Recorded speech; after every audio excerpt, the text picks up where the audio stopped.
If your 2026 gaming wishlist is only AAA titles, you might actually miss the best games of the year.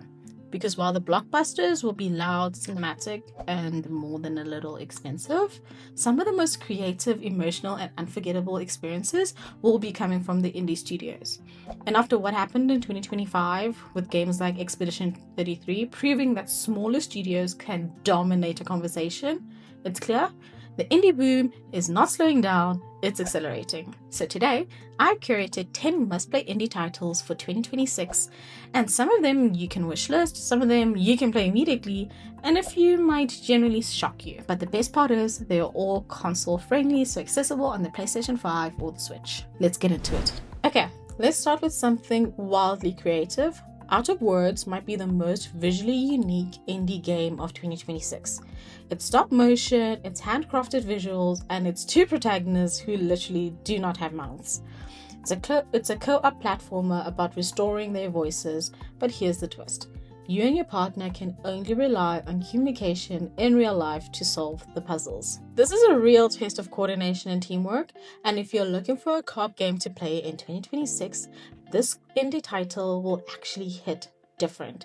Do not skip this one, it's gonna be a sleeper hit. Okay, and next we've got Kena Bridge of Spirits, and I know what you're gonna say, is this really indie? Yes it is, and it matters. Kena Bridge of Spirits was made by a small studio, and visually, it rivals AAA animation.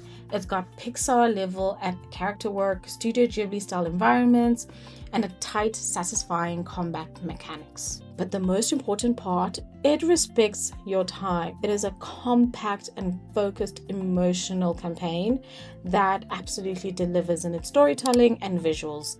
This is proof that indie doesn't mean lower quality, it just has a much sharper vision. And from the studio that brought us Spiritfarer comes something more combat-driven. At Fate's End mixes dual swords and sharp dialogue with the emotional family drama. You're fighting not just your siblings physically, but ideologically as well. And the layered storytelling, that is something indie studios are consistently doing well and hitting out of the ballpark. This is going to be one to watch for 2026.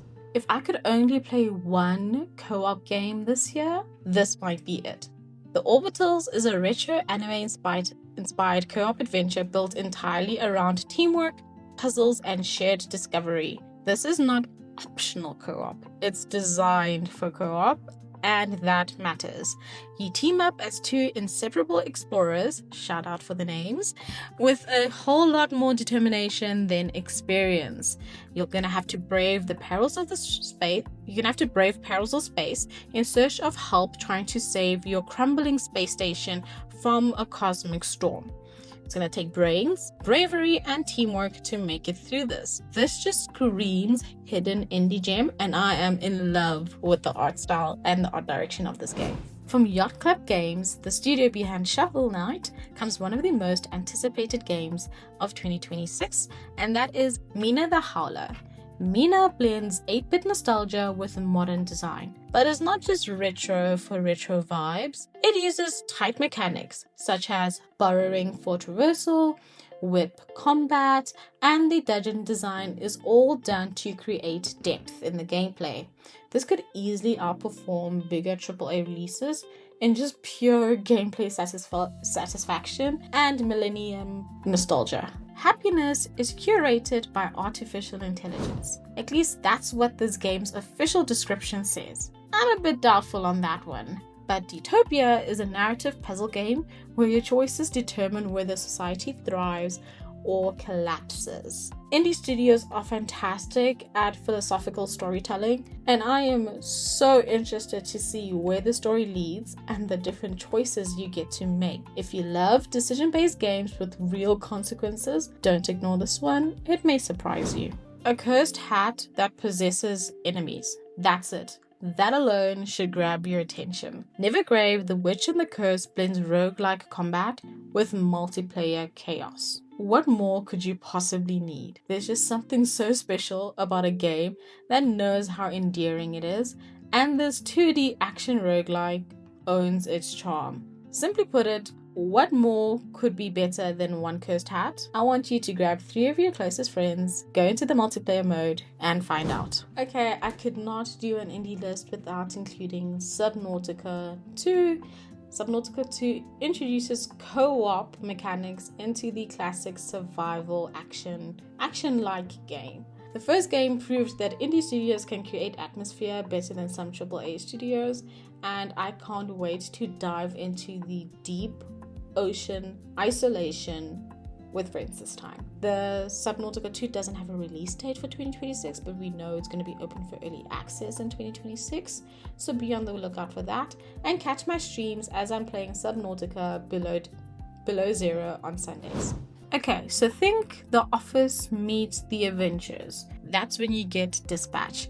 It is a workplace comedy where you manage dysfunctional misfit superheroes. The choices matter, the office politics matter, the office romances matter, and yes, chaos ensues. Now, I already did a full playthrough of this game if you want to catch that on my channel, and I'll link it down below, of a full chaos run to see if I could still get a good ending. And when I tell you this game plays like a movie, it does. Just sit back, relax, and let the drama unfold on a quiet Sunday afternoon. You'll love it. And we are ending on a strong note with Kena Scars of Kosmora, which just got announced at this year's State of Play. Kena Scars of Kosmora expands on the elemental combat, alchemy mechanics, and deepens the bond with your spirit companions that you established in the base game. The sequel has more strategy, more emotional storytelling, and more of what made the original so special. If you wanted a full-on review of the first Kena game, I do have that on my channel. You can catch that. I'll link it down in the description below. But I loved Kena.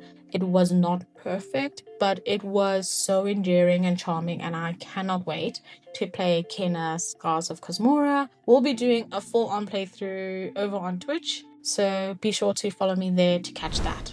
Okay, so I have given you the perfect beginner-ready curated list. Here's my challenge. Add at least one indie game to your 2026 wish list, because indie doesn't mean smaller ambition, it means bigger risks. And when it comes to gaming, that's where the magic usually happens. And if you're getting back into gaming, or you're tired of the 80-hour-long campaigns, this is your lane. Subscribe if you want more hidden indie gems, beginner-friendly recommendations, and honest game reviews, and tell me, which one of these surprised you the most? Comment down below, and I'll see you in the next one.